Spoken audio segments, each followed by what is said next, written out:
I am no professional at Factorio. Just take a look at this piloting skill.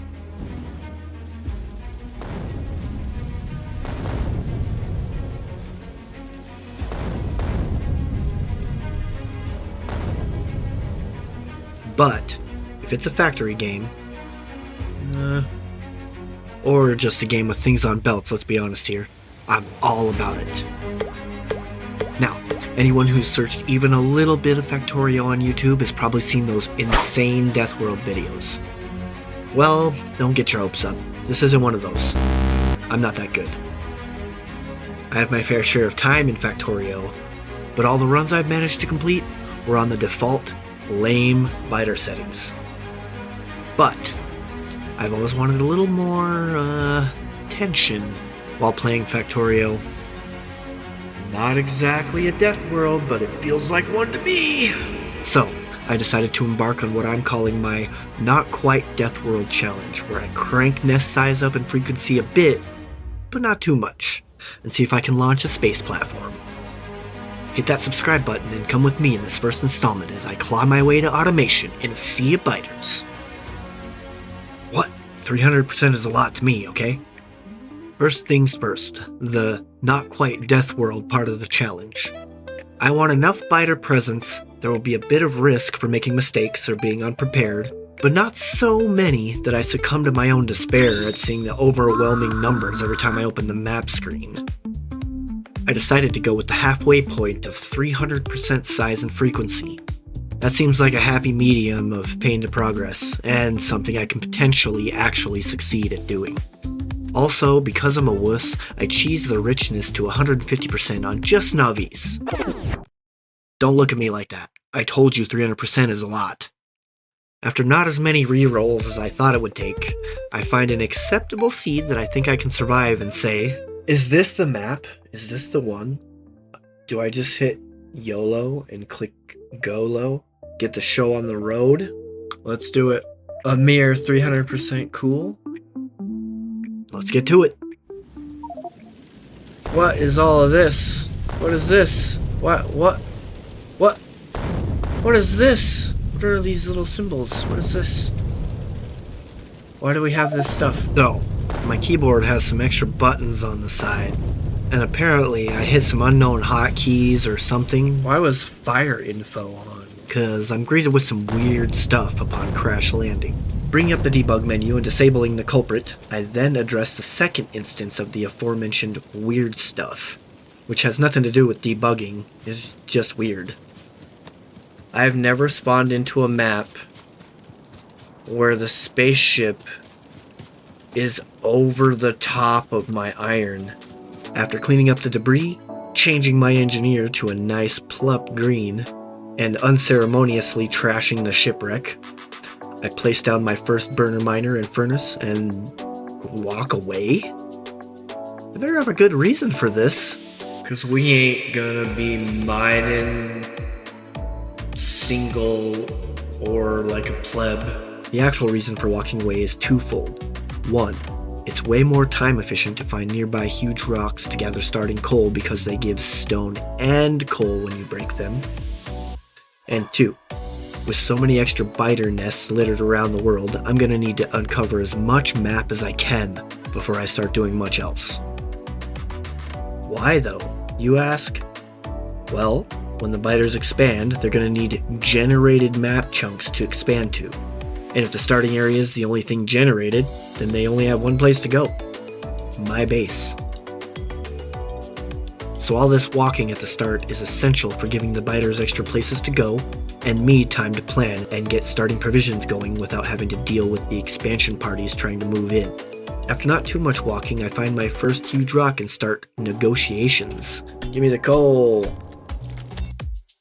Meticulously, I sneak in and out of all the nests, uncovering as much as possible while continuing to grab as many huge rocks as I can get my hands on. After a pretty long walkabout, I return to the open field I call home with 972 coal in tow. Mission accomplished, and I didn't have to mine a single coal by hand. Technically. Give me the coal. Using my bounty of coal, I start some sneaky resource gathering by placing burner miners and monitoring the pollution as I add more machines, making sure not to add too many pollution sources before I can handle defending against the larger biter numbers. To be honest, watching this back, it seems like I could have placed more miners earlier and been fine, but oh well. I'm not going for any specific achievements or other challenges other than can I survive this many biters, so I'm pretty much ignoring any in-game awards like Lazy Bastard. To be honest, I just don't care about them. Yes, the handcrafting madness. Because I don't care about achievements, I just want to get far with this many adversaries.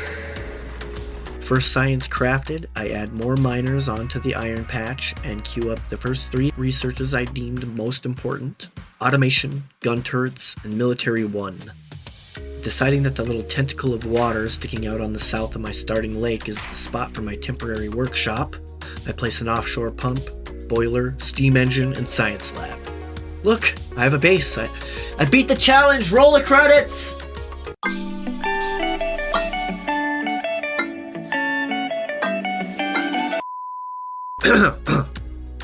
Don't worry, I'm not that cheesy.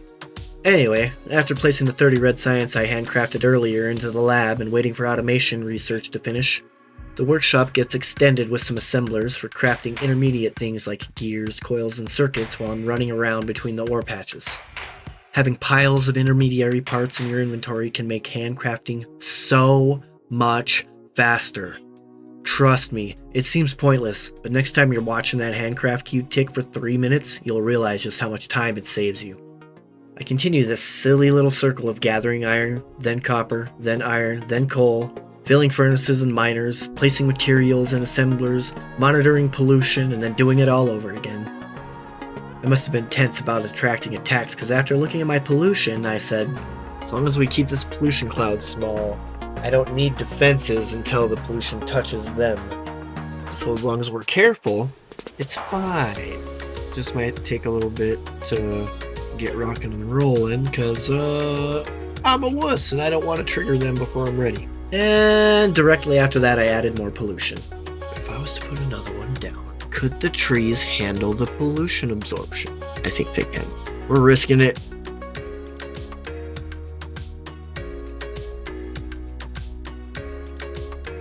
The circle of gathering and assembling and researching continues until at last, I should probably think about planning the old base out a little bit, or at least where things are gonna go. I'll say right now, before I go much farther, that I have no qualms in bringing any blueprints over from previous games. I don't have much saved at a large scale anyway, so whatever. The plan here is to place all the infrastructure and set everything up before we turn it all on. Because once the factory starts, the pollution is going to go out of control no matter what. Using an early game tileable electric miner blueprint I cover most of the iron patch, plop down a stack each for copper and iron in the nearby trees, and grab an acceptable balancer for each stack from my huge book of balancers. No judging, I'm lazy, okay? Amidst the planning, the workshop runs out of coal, so I run over to fill it, and while I'm over there, plop some more materials into the turret assembler. I periodically feed these N2 assemblers materials for turrets so I'm not clogging up my queue with military stuff all the time. I also queue up and make the green science for military 2 research because I want grenades apparently. Although I'm pretty sure I used like 1 or something the whole time. Then I hand feed enough plates into some furnaces to be able to unlock the steel pick research and go back to collecting until the steel is done. Once I have the steel pick, I queue up heavy armor to use up the steel plates, and then get to work chopping trees to give the stack some space. After that is all finished, I realized something. These are going to be grenards as soon as I am not stupid. That could have been done already, D. What are you doing, idiot? You had the green bottles in your backpack. Now that I know I'm an idiot, I finished planning out the copper patch and a few other details while I wait for military 2, electric miners, heavy armor, and logistics to finish. Also, I apparently saw gold somewhere in this game. Let's see, 1, 2, 3, 4 for iron, 2 for copper, 4 for gold. Gold for coal. The reason why I've been assembling turrets this whole time is not because I plan on turret creeping, but rather I have a decent little hand-fed turret design I can plop a pile of ammo into and feed 4 turrets pretty quickly. Having a pile of turrets is necessary for spot defense with this design. Only problem is the need for power, so remote areas are a little tougher to spot check. The boiler is out of coal again and I need logistics to finish, so I fill it and add another steam engine so the coal isn't used as fast. See how she rolls. Next on the planning list is the power plant. I want it close to its fuel source, so I opt to put it near the coal patch. Since the coal isn't going to last forever, I only plan out an 8 boiler setup with 16 steam engines that I'll fill in as I need more power. Once logistics is finished, and I have access to undergrounds and splitters, I set up all the furnace feeders and balancers, then move on to placing the fences.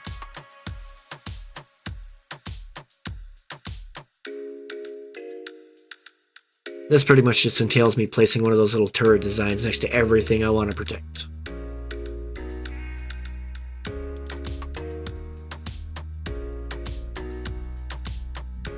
After making sure that every turret emplacement has a bed of ammo, I shove a bunch of coal into the power plant's 2 boilers to kickstart the plant, and my tiny base rumbles to life for the first time.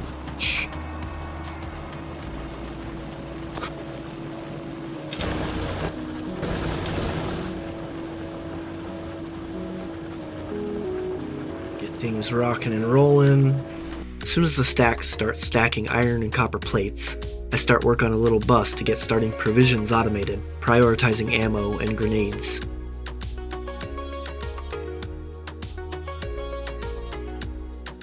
Before I get too far, I check pollution and... how's the pollution cloud looking with the new infrastructure? Oh!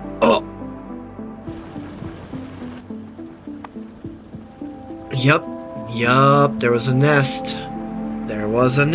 I saw it.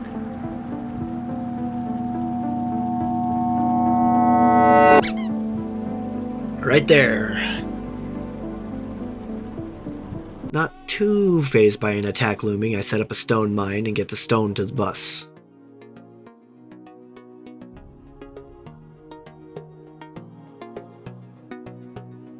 While waiting for radars and walls to research, I plan out a couple walls far in the south.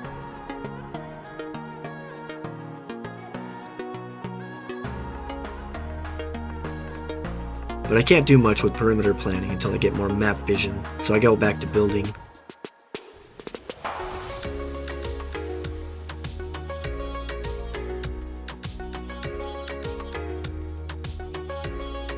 After walls, I automate belts, undergrounds, and splitters with some quick and dirty setups. I'm building these at such a tiny scale because it's easier to defend a smaller area. Plus, my demand for this stuff isn't crazy, so I don't need huge amounts anyway. I also make sure to plop a gun emplacement near anything I build because I'm pretty bad about constantly monitoring pollution and attacks. I heavily lean on my spot defenses to keep me safe for now and keep building.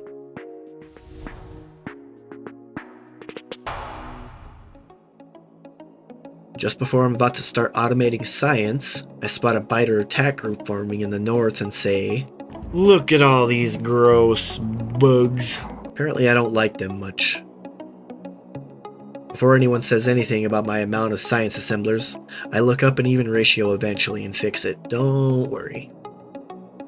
Instead of mass producing all the intermediate parts right now, I opt to produce everything for science on site. This is the final design I went with for red science. Alright, we're making red science. Okay, now. Probably have to redesign it for more output after I get bots, but that's fine. I do some quick blueprinting for future bottle routes, and squeeze about 10 labs in next to the iron patch. This'll do for now. Then, just as the labs are getting loaded up... Alright, now provided we have enough science packs coming through, we can do science really fast. Oh,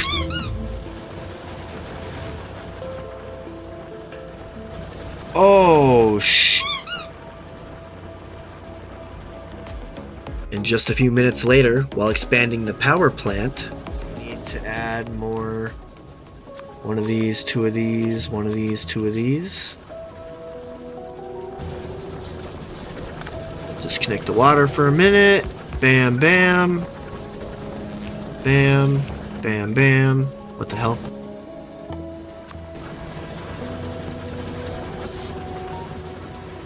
Bam, bam. Bam. One pipe. Bam. You there, you there.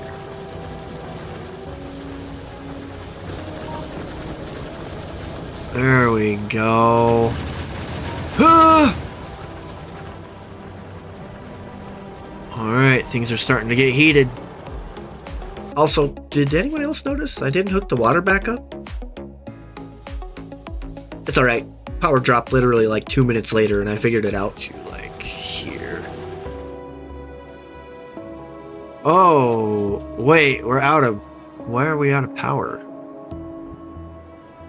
Oh, I didn't hook up the water pipe. Duh. After hooking the water back into the power plant, I start designing out green science. It's pretty janky because I'm feeling a bit pressured. But like the red design, it'll work for now. As I'm finishing routing the green science belt to the labs, a sound I haven't heard yet cuts off my celebration. And D said... Scared! Ah! Oh my god, their attacks are huge, what the hell? And I might have actually pooped a little. This prompts me to switch gears and put up a few walls and an extra turret emplacement just to keep the biters off the turrets. Since the attacks are already ramping up, I decide it's probably a good idea to rush for oil processing and flamethrowers and queue up a bunch of research. While I'm waiting for that and automating some pipes and underground pipes, a keen eye might notice something going on with the machines to my left. 2 pipes. To you. You're going to be a pipe. You're going to be an underground. We're going to pass the stuff via my new favorite little thing.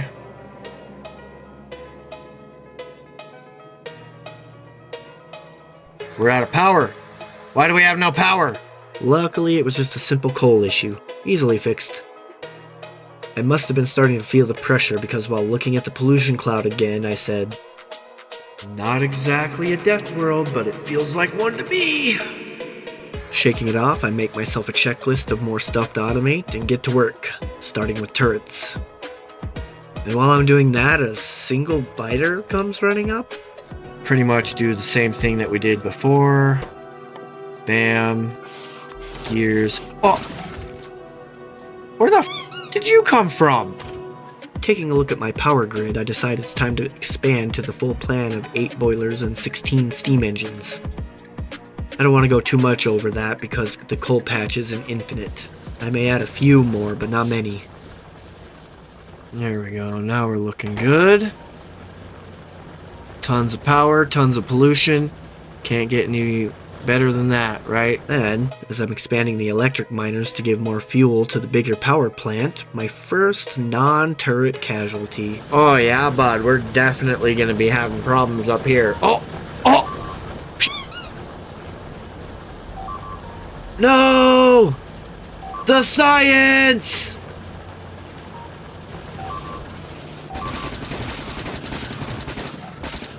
Off my buildings, you pieces of shit!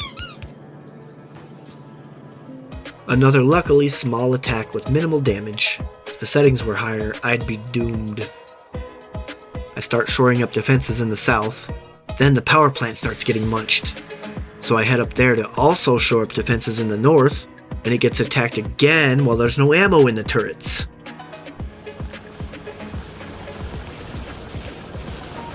What the fuck?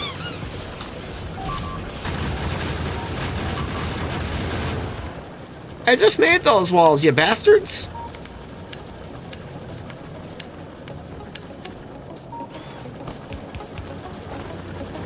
There's just too much expanding that is going to happen still, so I opt to spot check a few places with some wall segments rather than making a full perimeter.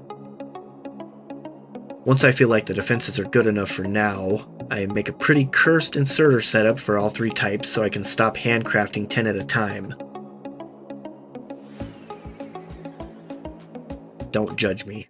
Now we have blue inserters. Cool. I also take this time to place stone paths across the base. I probably should have done this a long time ago. Since all the attacks have been ramping up, I make a repair and reload loop around the base to make sure all the things are in good shape.